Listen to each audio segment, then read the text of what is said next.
ये जिसको हम हाइड्रोसिल और जीरोसिल कहते हैं। देखते हैं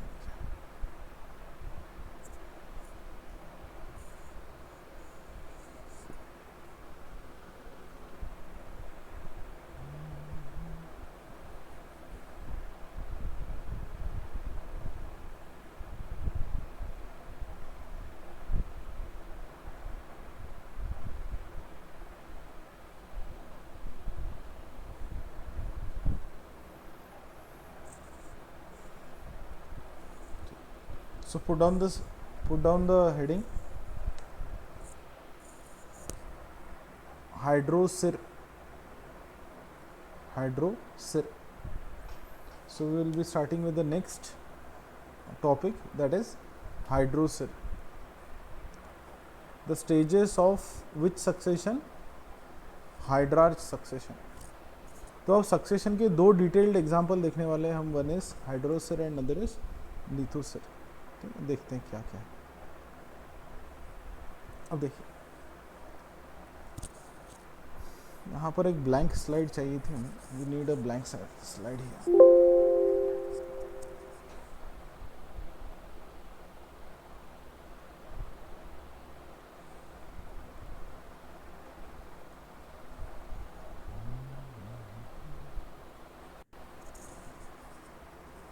अब देखिए, this is hydrarch basically means hydrosir,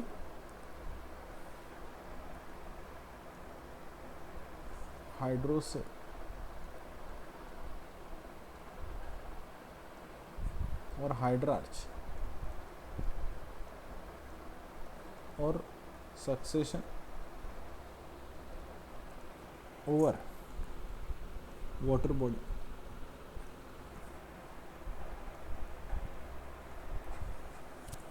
ठीक है, तो अब कहाँ पर सक्सेशन हो रहा है? Succession is starting from the water body.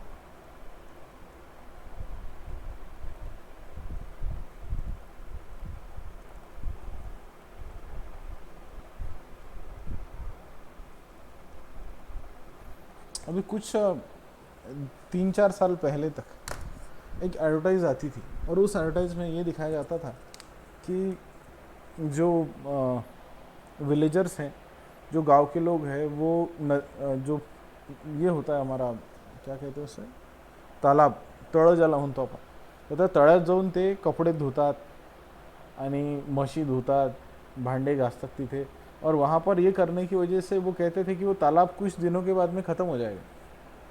अगर तालाब को बचाना है तो हमें उसके अंदर कोई भी तरीके की वेस्ट नहीं डालना है। ऐसे एडवर्टाइज कितने लोगों ने देखी है? क्या आप लोगों ने ऐसे एडवर्टाइज देखी जिसके अंदर ये बताते हैं कि ये सारी चीज़ों को अवॉइड करें? किसको? कि कपड़े धोना है, आपके गाय भैंसों को धोना है, गाड़ियाँ धोना है, इसमें स्टैग्नेंट वाटर बॉडी में। तो देखा है आपने कभी ऐसा advertise? Have you scene such advertise?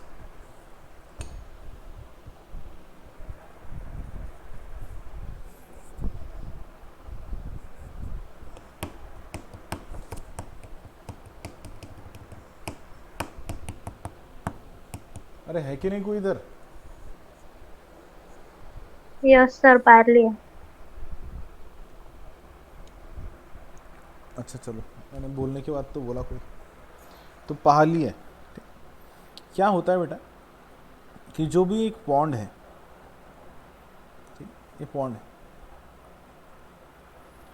इसमें कितनी तेजी से ऑर्गेनिज्म ग्रो होंगे, इसमें कितनी तेजी से ऑर्गेनिज्म ग्रो होंगे, ये किसके ऊपर डिपेंड करेगा?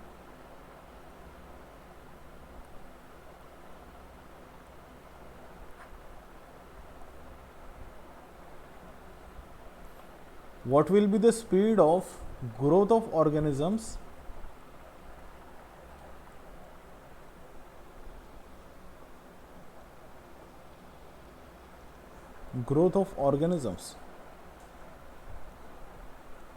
in pond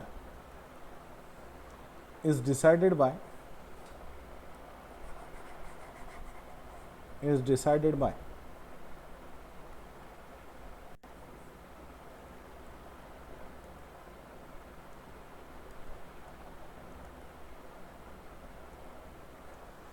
is decided by nutrient status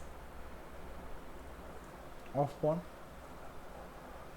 है कि नहीं, कि पॉन्ड में कितने न्यूट्रिएंट्स हैं। अब जिस पॉन्ड में न्यूट्रिएंट्स की संख्या ज़्यादा, जिस पॉन्ड में न्यूट्रिएंट्स की संख्या ज़्यादा,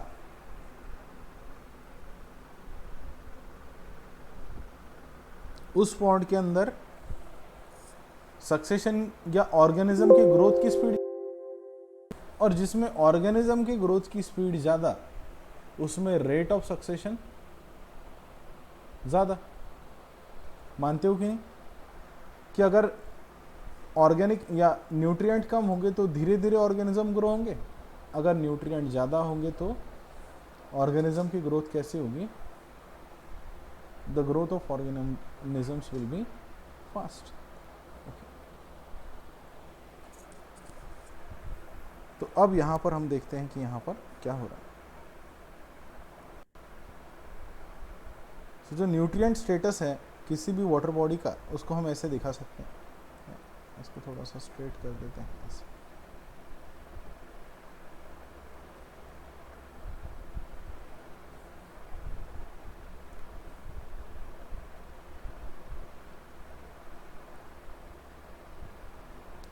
This is the, suppose this is representing the nutrient status of a lake. यहाँ पर लो न्यूट्रिएंट्स, अगर इतने रीजन में हैं तो हम कहेंगे इतने न्यूट्रिएंट की कॉन्सेंट्रेशन है तो लो न्यूट्रिएंट्स। लो भी क्यों, अभी तो हमें यहाँ पर देखना है कि यहाँ पर इतने रीजन में नो न्यूट्रिएंट्स। लेक को बोलते हैं अट्रॉपिक लेक, अट्रॉपिक कंडीशन। थोड़े न्यूट्रिएंट बढ़ गए, ये इधर क्या बताया हमने, न्यूट्रिएंट कॉन्सेंट्रेशन। तो न्यूट्रिएंट थोड़े बढ़ गए यहाँ पर, वेरी लेस न्यूट्रिएंट्स, तो इसको बोलते हैं बेटा ऑलिगोट्रॉपिक condition.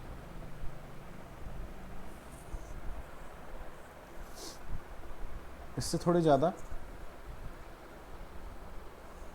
Very high amount of nutrients,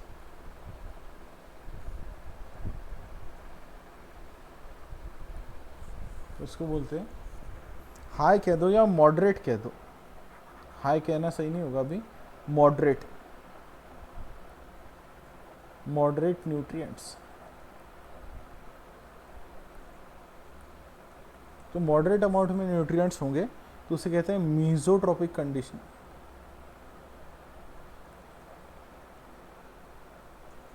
और बहुत ही ज़्यादा अमाउंट में न्यूट्रिएंट्स होंगे तो it is huge amount of nutrients.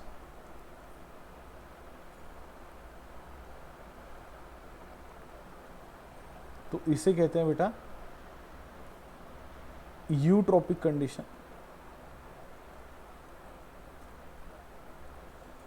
क्या बोलते हैं इसे, यूट्रॉपिक कंडीशन। तो जो लेक है उसकी कंडीशन कैसे हो सकती है, condition of water body can be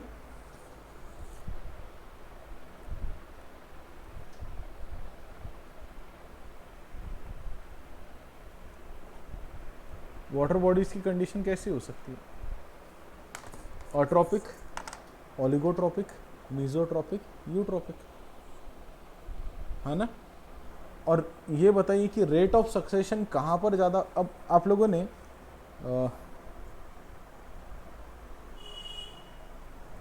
ने कुछ फोटोज़ देखे होंगे, कभी इंटरनेट पर कोई फ़ोटो या वीडियो देखा होगा, ऐसे वाटर बॉडी या ऐसे लेक या ऐसे समंदर देखे होंगे जहाँ पर तलहटी नीचे डायरेक्टली दिखती है। जो समंदर का बेस होता है वो ट्रांसपेरेंट होता है पूरा पानी।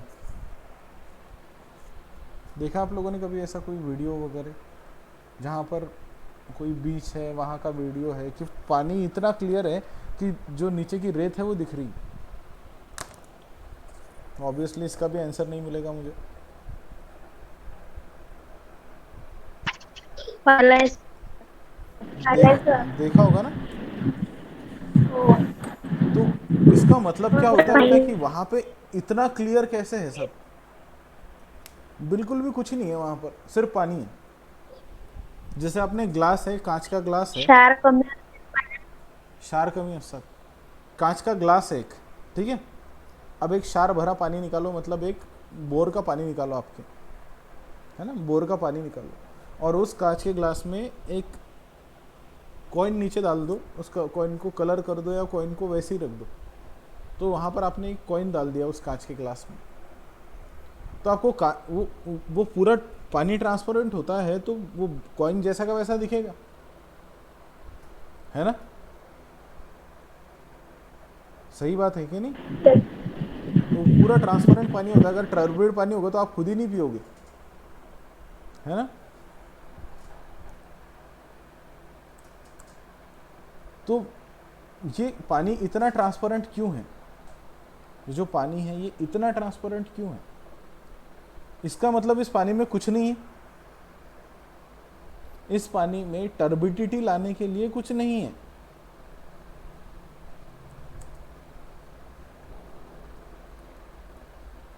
है ना। सर ट्रांसफर है अमाउंट ऑफ पार्टिकल्स साइज वर वगैरे डिपेंड असणार ना ट्रान्सपरन्सी. हाँ, अब देखिए कुछ चीज़ें घुल जाती है पानी में, ये इसकी बात सही है कि अगर मैं पानी में नमक मिलाऊँ, पानी में मैं नमक अगर मिला दूँ तो भी वो पानी क्लियर दिखेगा, है ना। वो पानी कैसा दिखेगा, क्लियर दिखेगा। अब यहाँ पर एक चीज़ ध्यान दें, मैं जो पूरा सम टोटल बताने की कोशिश कर रहा हूँ आप लोगों को, कि जहाँ पर पानी में न्यूट्रिएंट्स नहीं होंगे, जहाँ पर पानी में क्या नहीं होंगे, न्यूट्रिएंट्स नहीं होंगे, वहाँ पर पानी के अंदर कोई लाइफ फॉर्म ग्रो नहीं होंगी, क्योंकि अलगी को जीने के लिए भी पानी के अंदर कुछ न्यूट्रिएंट चाहिए कि नहीं, है ना। कि अगर आपको एल्गी को भी ग्रो करना है यस सर. तो भी आपको वहां पर क्या चाहिए, you need some amount of nutrients to grow that algae. आपको वहां पर कुछ अमाउंट में क्या चाहिए, न्यूट्रिएंट्स चाहिए। और ये न्यूट्रिएंट्स नहीं होने की वजह से वहां पर कोई एल्गी नहीं है। एल्गी नहीं होने की वजह से वहां पर कोई फाइटोप्लैंक्टन नहीं, वहां पर कोई जू प्लैंक्टन नहीं है, मतलब इंसेक्ट्स नहीं है जो एल्गी को खाते हैं। इंसेक्ट नहीं है तो फिश नहीं है, फिश नहीं है तो बड़ी फिश नहीं है, तो वहां पर कोई भी नहीं है, क्योंकि प्रोड्यूसर ही नहीं है। क्योंकि क्या नहीं है, प्रोड्यूसर ही नहीं है, प्रोड्यूस, है ना, प्रोड्यूसर ही वहाँ पर नहीं है। तो आपको जो समंदर है उसकी तलहटी ऐसे दिख रही है, कैसे, एकदम क्लियर। ये इमेज सही थी, जो समंदर की तलहटी है वो कैसे दिख रही है, एकदम क्लियर। तो ये है ट्रांसपेरेंट वाटर। और ट्रांसपेरेंट वाटर क्यों है बेसिकली, बोलिए क्यों वाटर ट्रांसपेरेंट है। क्योंकि Absence of nutrients. Because there is absence of nutrients. तो ऐसी कंडीशन को हम कहेंगे सर अट्रॉपिक। असे बोलो बेटा। असे लाईक इंडियामध्ये पण आहेत का सर? नहीं, भारत में बेटा नदियों को गंदा करते हैं बहुत ताकत से। और ऐसा नहीं कि सिर्फ गणपति के टाइम पे करते हैं, साल भर नदियों को गंदा करते रहते हैं, ठीक। तो ये होता है अपने इंडिया में कल्चर ही ये है कि आप कुछ भी निकालो और उसको कहाँ पर छोड़ दो, नदी में ले जाकर फेंक दो। तो उसकी वजह से ये जो, और इंडिया में मुझे नहीं लगता कि इतनी कोई क्लीन वाटर बॉडी आज की कंडीशन में होगी। आज की कंडीशन में तो नहीं होगी। हाँ, पिछले कुछ सालों पहले, कुछ 500-600 साल पहले हो सकता है कि एक आधी ऐसा एरिया हो जहाँ पर ये हो, पर अभी की कंडीशन में तो ये बहुत मुश्किल है, इंडिया में पर्टिकुलरली।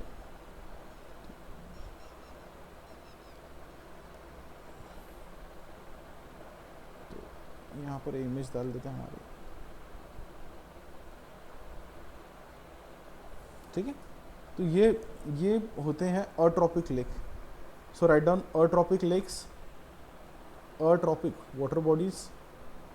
क्या होती है atrophic water bodies? So in atrophic condition, in atrophic condition there is no succession. Atrophic condition होगा तो क्या नहीं होगा बेटा? अगर अट्रॉपिक कंडीशन होगा तो क्या नहीं होगा? न्यूट्रिएंट। अट्रॉपिक कंडीशन होगा तो क्या नहीं होगा? न्यूट्रिएंट नहीं होंगे, और न्यूट्रिएंट नहीं होंगे तो अल्टीमेटली क्या नहीं होगा?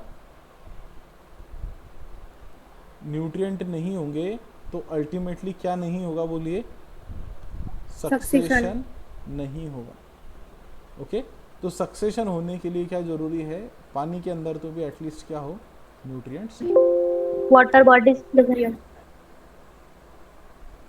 ठीक है, तो यहाँ पर ये जरूरी है कि सक्सेशन होने के लिए न्यूट्रिएंट्स हो। ओके, और सबसे ज़्यादा रेट ऑफ सक्सेशन किसे होगा? कहाँ पर होगा? सब देखिए, ऑट्रोपिक कंडीशन में there is no succession, oligotrophic condition में there is succession but the rate is very slow, है ना? Write down. ऑलिगोट्रोपिक लेक होगा तो सक्सेशन तो होगा बेटा, पर रेट कैसे होगा? The rate of succession will be very low, है ना? सक्सेशन का रेट कैसे होगा? बहुत ही कम रेट से सक्सेशन होगा। ओके, मीजोट्रोपिक कंडीशन में सक्सेशन का रेट कैसे होगा? मीजोट्रोपिक कंडीशन में moderate rate of succession, moderate. क्योंकि मॉडरेट अमाउंट में न्यूट्रिएंट है तो मॉडरेट रेट ऑफ सक्सेशन। और यूट्रोपिक कंडीशन में सक्सेशन का रेट कैसे होगा?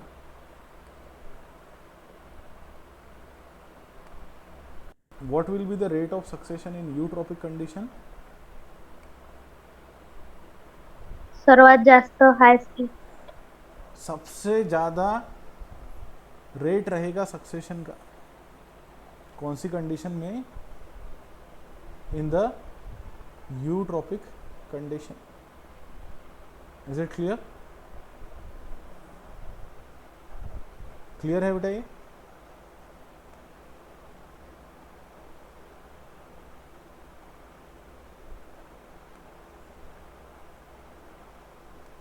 यूट्रोपिक कंडीशन में जो रेट ऑफ सक्सेशन रहेगा वो सबसे ज़्यादा रहेगा। ओके,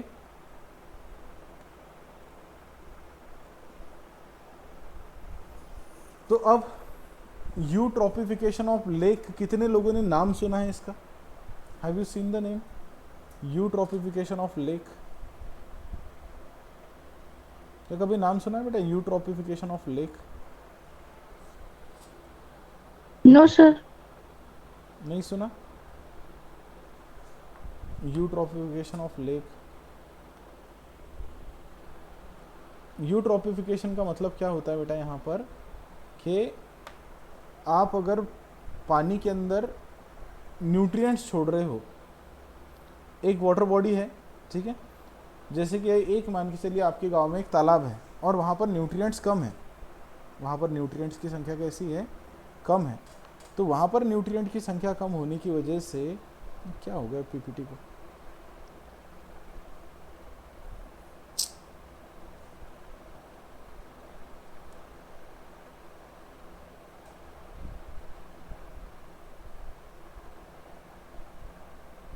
वहाँ पर न्यूट्रिएंट की संख्या कम होने की वजह से क्या हो जाएगा कि वहाँ पर ग्रोथ धीरे धीरे होगी ऑर्गेनिजम्स की, है ना? ऑर्गेनिजम्स की ग्रोथ वहाँ पर धीरे धीरे होगी। फिर क्या होगा कि आपने मान के चलिए कि आपके घर का हाउस होल्ड वेस्ट जो है वो वहाँ पर ले जाकर छोड़ना शुरू कर दिया आपने। आपके गाँव की नदियाँ वगैरह, वहाँ ये जो नाले वगैरह हैं जो वेस्ट कैरी करते हैं, वेस्ट में न्यूट्रिएंट भी होता है। ये एक बात ध्यान में रखना कि जो वेस्ट होता है उसमें न्यूट्रिएंट भी होता है ना। जैसे कि जैसे कि आपने साबुन है, कपड़े का साबुन है या आपके नहाने का साबुन है, उसमें फॉस्फेट की अमाउंट बहुत होती है और फॉस्फेट एक लिमिटेटिंग फैक्टर है कि जो पानी में कम होता है। अगर फॉस्फेट पानी में ज़्यादा छोड़ दिया जाए, एक अट्रॉपिक से या ऑलिगोट्रॉपिक से किधर शिफ्ट हो रहा है? यूट्रॉपिक में। और अगर न्यूट्रिएंट कंपोजिशन अगर आप लेक का बढ़ा रहे हो by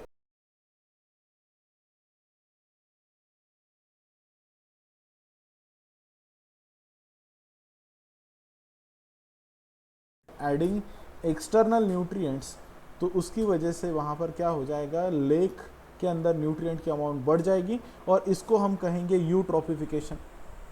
this is called as eutrophication. So write it down, जब तक ये हैंग है तब तक लिख लो। Eutrophication means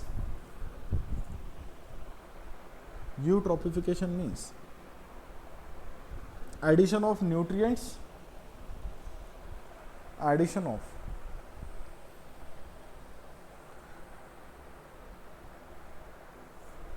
nutrients to the water bodies,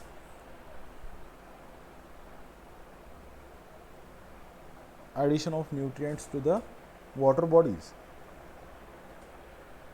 by releasing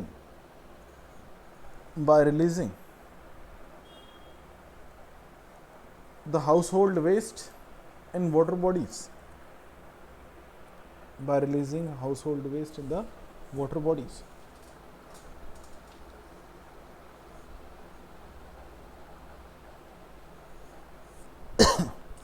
And due to release of such nutrients, in the water bodies, there will be very high rate of succession. There will be very high rate of succession.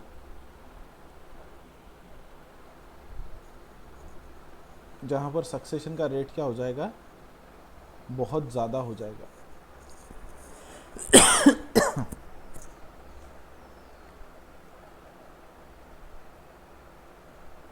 Okay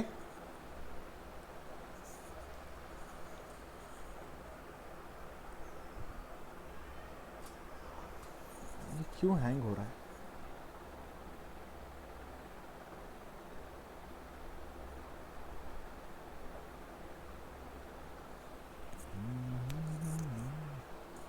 okay बेटा,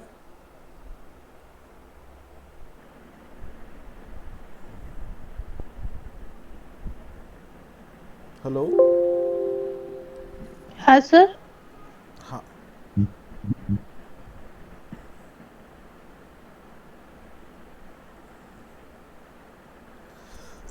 तो 1 minute ही देखते हैं, अभी hang हो चुका है, हो जाएगा।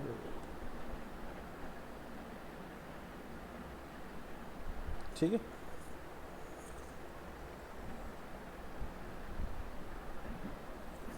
तो अब यूट्रोफिकेशन देख लिया। अब हाइड्रार्च की स्टेजेस देखते हैं कि कोई एक वाटर बॉडी है, ठीक है, कोई एक वाटर बॉडी है, उस वाटर बॉडी में सबसे पहले कौन ग्रो होना स्टार्ट होगा, बोलिए।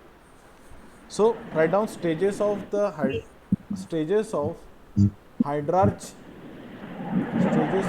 हाइड्रार्च और हाइड्रोसिर। किसकी स्टेजेस देखना है हमें, हाइड्रार्च की या हाइड्रोसिर की स्टेजेस देखनी, ठीक है।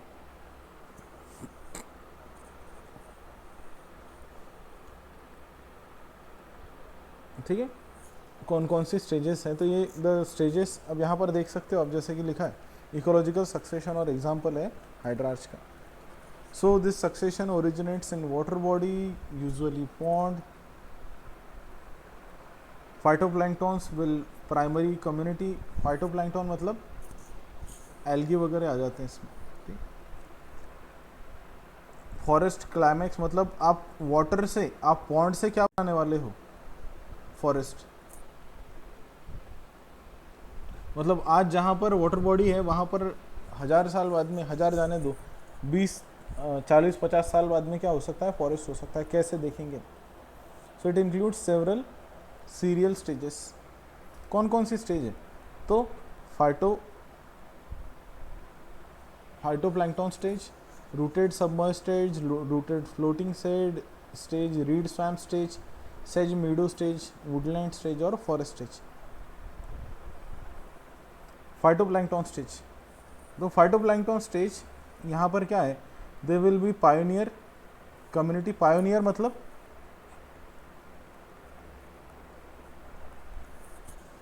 सबसे पहले आने वाली कम्युनिटी क्या होगी?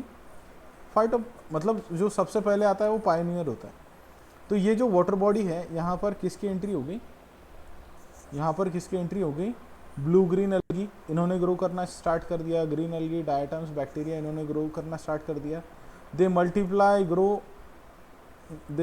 And grow for some time, ये मल्टीप्लाई होंगे, ग्रो होंगे। ओके, लाइट एनर्जी को फिक्स करेंगे, इससे क्या बनाएंगे? ये ऑर्गेनिक मैटर। और ऑर्गेनिक मैटर बनाने के बाद में इनका क्या होगा? डेथ। ये मरेंगे ना, इनकी लाइफ स्पान खत्म होने के बाद में। तो बॉटम में they deposit organic matter in bottom. ये समझ में आ रहा है? So they add nutrients to soil and water. यहाँ पर जो न्यूट्रिएंट, ये देख रहे हो आप यहाँ पर कि यहाँ पर पहले यहाँ पर नो न्यूट्रिएंट्स थे, अब यहाँ पर थोड़े से लोग इन्होंने ग्रो किया, एनर्जी को फिक्स किया, ऑर्गेनिक मैटर बनाया, और अब ये मरना चालू हो गए। तो मरकर नीचे क्या डिपॉजिट करेंगे? Nutrients. As you can see here कि यहाँ पर न्यूट्रिएंट्स कहाँ पर डिपॉजिट हो गए? In the bottom of pond. तो जैसे ही न्यूट्रिएंट्स डिपॉजिट हो गए, अब क्या होता है? Nutrients are added to the soil by the death and decomposition of planktons. तो अलगी मरी और उसके जो भी मटेरियल है, ये न्यूट्रिएंट्स यहाँ पर डिपॉजिट हो गए। The soft muddy bottom forms here, the bottom is rich with slit water. That depth जो है वो थोड़ी कम होगी, क्योंकि यहाँ पर ऑर्गेनिक मैटर डिपॉजिट हो रहा है। लाइट पेनिट्रेशन, क्योंकि डेप्थ कम होगी तो लाइट पेनिट्रेशन ज़्यादा होगा, लाइट ज़्यादा आएगा, और उसकी वजह से light penetration becomes easy, and this promotes growth of rooted hydrophytes. Rooted hydrophytes की यहाँ पर ग्रोथ होती है। एग्जाम्पल कौन से? Hydrilla, Vallisneria. Okay,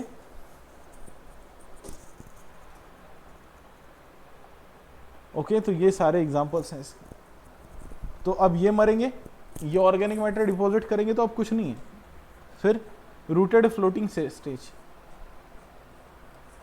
more reduction in water depth, और वाटर डेप्थ कम हो गई। क्यों? क्योंकि यहाँ पर ऑर्गेनिक मैटर बढ़ गया ना, और ये ऑर्गेनिक मैटर अब किसने डिपॉजिट किया है? Who deposited this organic matter? बोलिए कि अब तो दो लोग है ना कंट्रीब्यूट करने वाले, अलगी भी मर रही है और ये हाइड्रिला वगैरह भी मरकर डिपॉजिट कर रहे हैं यहाँ पर। तो ये लोग यहाँ पर आ गए, इन्होंने वाटर डेप्थ और कम हो गई। Increase in the width of bottom, ठीक, और जो जो ये है ऑर्गेनिक मैटर है वो बढ़ गया। Death and decomposition of rooted plants and that adds nutrient to the soil, right. तो अब यहाँ पर रूटेड फ्लोटिंग स्टेज आएगी। रूटेड फ्लोटिंग स्टेज में क्या होगा? यहाँ पर कौन है? इसको लक्ष्मी पूजन में देखा होगा ना, कौन है ये? कमल, लोटस, लोटस, ठीक है। तो यहाँ पर ये ऐसे रूटेड, यहाँ पर न्यूलिम्बो, निम्फिया, ट्राफा, ये ऐसे ग्रो होते हैं, ठीक है। And free floating forms such as Azolla, Lemna, Pistia, ये सारे भी यहाँ पर डेवलप हो सकते हैं। इसके बाद में की स्टेज आ जाती है रीड स्वैम्प स्टेज। अब दलदल बन गई, है ना। तो अब वाटर बॉडी से क्या बन गई? दलदल, क्योंकि यहाँ पर क्या हो गया? इसको एम्फीबियस स्टेज भी कहते हैं। तो अब यहाँ पर वाटर लेवल बहुत कम हो गई है। Soil slit level increases, soil becomes more fertile bye the death and decay of plants. ये जो मर रहे हैं इनकी सबकी डेथ की वजह से सॉइल और फर्टाइल होती जा रही है। और यहाँ पर अब किसकी ग्रोथ हो गई? Most of the plants will be rooted but they have aerial parts. इनके क्या होंगे? Aerial parts. कैसे एरियल पार्ट्स होंगे? इनके पत्ते होंगे इसमें जो हवा में होंगे। So they have well develop rhizome, they form very dense vegetation. तो टाइफा और सेजिटेरिया इनके एग्जाम्पल हैं। इसके बाद में सेज मीडो स्टेज। तो और अब जो दलदल है वो और कम होती गई। Water level further decreases, soil level further increases. Plants और plants of Cyperaceae and Poaceae family यहाँ पर डोमिनेट करते हैं। They form mat like vegetation. Mat मतलब मराठी वाला मैट नहीं, इंग्लिश वाला mat. They form mat like vegetation over the top soil. Rhizome will be developed and it will be interconnected. Rhizomes develop हुए, interconnect हो गए। They have height, they have high rate of transpiration, water level further reduced. तो अब कुछ नहीं है, वही चीज़ें बार बार बोल रहे हैं हम, ठीक। तो soil is expose to air, तो सॉइल इतनी बढ़ गई कि अब वाटर पूरा ही कम हो गया, तो सॉइल ही दिख रही है ऊपर। तो ये सारी चीज़ें यहाँ पर हो रही है। टेरेस्ट्रियल सॉइल फॉर्मेशन यहाँ पर स्टार्ट हो गया, मतलब जमीन दिखना स्टार्ट हो गई। वुडलैंड स्टेज आ गई, तो अब यहाँ पर ग्रासेस ग्रो होना शुरू हो गए। श्रब्स, हर्ब्स एंड ग्रासेस यहाँ पर डोमिनेट हो गए। Small trees they also start to grow. There is huge accumulation of humus. Humus क्या होता है? ऑर्गेनिक मैटर जो ये प्लांट के डेथ की वजह से बनेगा यहाँ पर। So there is variety of decomposers in soil. ये सॉइल की फर्टिलिटी को फर्दर इंक्रीज करते जाएंगे और इसकी वजह से यहाँ पर फाइनली ये स्टेज आ जाएगी वुडलैंड स्टेज। और सातवीं और लास्ट स्टेज कौन सी है? अब यहाँ पर क्या बन जाएगा? फॉरेस्ट। तो ये आ गई क्लाइमैक्स। क्लाइमैक्स मतलब क्या होता है? क्लाइमैक्स कब होता है पिक्चर के एंड में। तो क्लाइमैक्स स्टेज आ गई, यहाँ पर वुडलैंड कम्युनिटी आ गई, मतलब बड़े बड़े ट्रीज आ गए। Okay, so tree forms they predominates over here. There is formation of canopy over the entire area. जितना भी एरिया है, canopy मतलब, canopy समझता है आपको? जितना एरिया प्लांट्स ने कर रखा है, मतलब ऊपर से देखोगे तो जहाँ पर जमीन नहीं दिखेंगी, प्लांट्स दिखेंगे, उसको हम कहते हैं canopy. Canopy covers entire area. Light penetration to the lower canopy is reduced. अब यहाँ पर नीचे लाइट नहीं आता, अब यहाँ पर एनिमल्स भी आने लगते हैं कुछ, और इसकी वजह से finally there is formation of a forest stage. तो आप कहाँ से कहाँ तक पहुँच गए? वाटर बॉडी से यहाँ पर कोई नहीं था, एल्गी आना स्टार्ट हुई, और फाइनली आप कहाँ तक पहुँच गए? फॉरेस्ट स्टेज तक। तो ये क्या था? सक्सेशन, कि एक एक अलगी की कम्युनिटी को रिप्लेस किया रूटेड हाइड्रोफाइट्स ने, रूटेड हाइड्रोफाइट्स को रिप्लेस किया फ्लोटिंग हाइड्रोफाइट्स ने, फ्लोटिंग हाइड्रोफाइट्स को रिप्लेस किया जो आपके ये थे एरियल पार्ट्स वाले हाइड्रोफाइट्स थे, उन्होंने उनको रिप्लेस किया, ग्रासेस ने उसको रिप्लेस किया, हर्ब ने उसको रिप्लेस किया, श्रब ने, आगे चल करके फॉरेस्ट कम्युनिटी बन गई। Okay, is it clear? Hello? Yes, sir. Yes, sir. Yes, sir.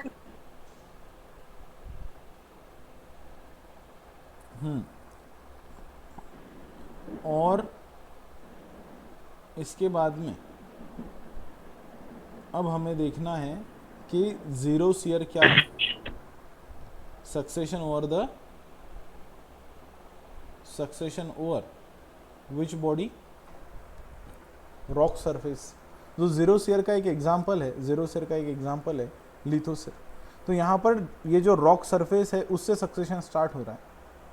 The succession is starting from the bare rock. यहाँ पर लाइकेन आएंगे, स्मॉल एनुअल प्लांट्स आएंगे, राइट।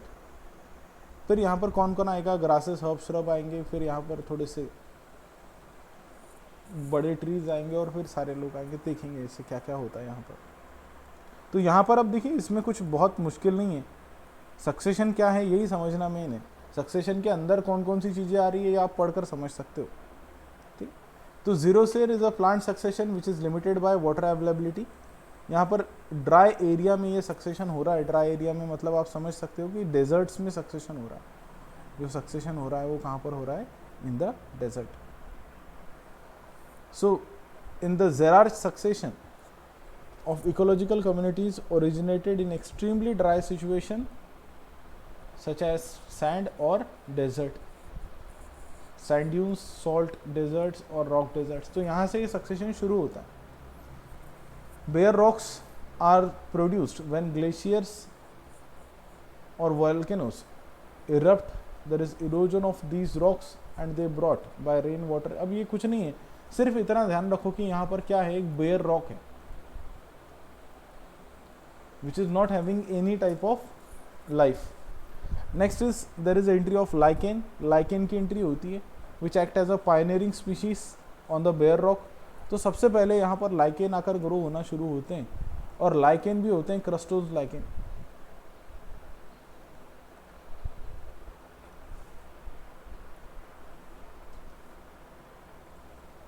तो पहली स्टेज आती है क्रस्टोज lichen की stage. A bare rock consists of solid surface or very large boulders, and there is no place for rooting of plants to colonize. तो ऐसे condition में कौन ग्रो होता है? There is growth of lichens. They can adhere to the surface of rock. और lichen किस किस से बनी होती है?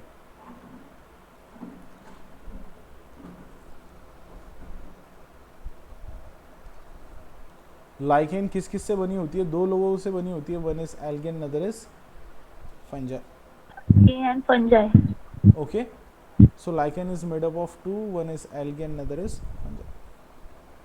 तो यहाँ पर लाइकेन ग्रो होना शुरू होती है। अब वही चीज़ें मैं रिपीट करूँगा कि लाइकेन ग्रो होती है, ये किसको किसको लीच करती है? रॉक की सरफेस को लीच करती है, वहाँ से न्यूट्रिएंट बाहर निकालती है।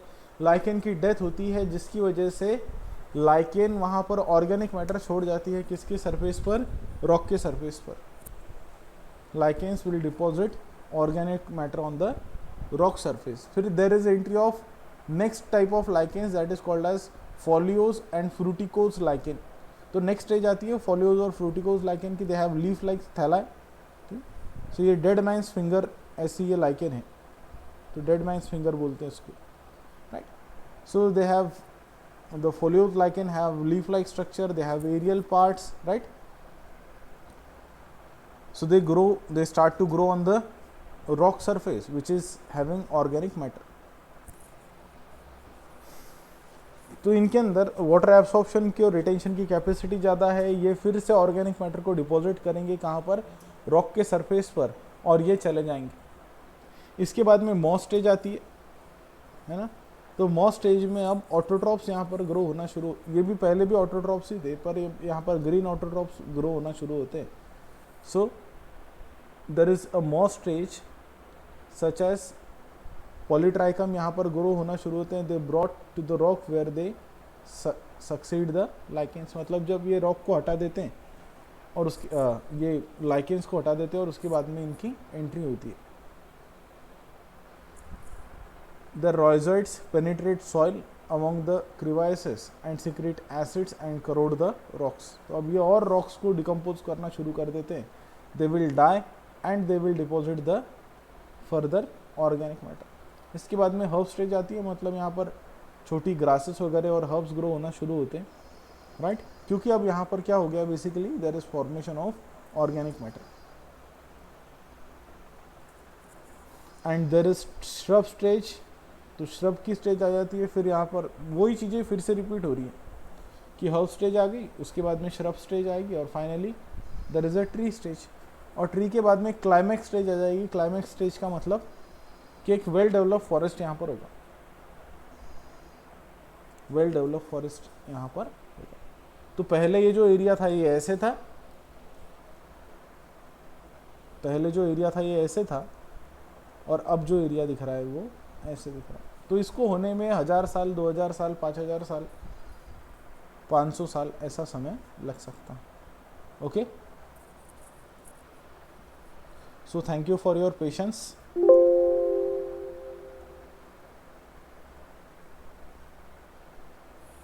कल से क्या स्टार्ट करेंगे हम? हेलो, तो बस अब एक यूनिट बचा है, द यूनिट नंबर 4। हम फटाफट उसको ख़त्म कर लेते हैं 2-3 दिन में। ओके, और अभी आपकी 4-5 दिन में एग्ज़ाम भी होगी, तो बी प्रिपेयर्ड।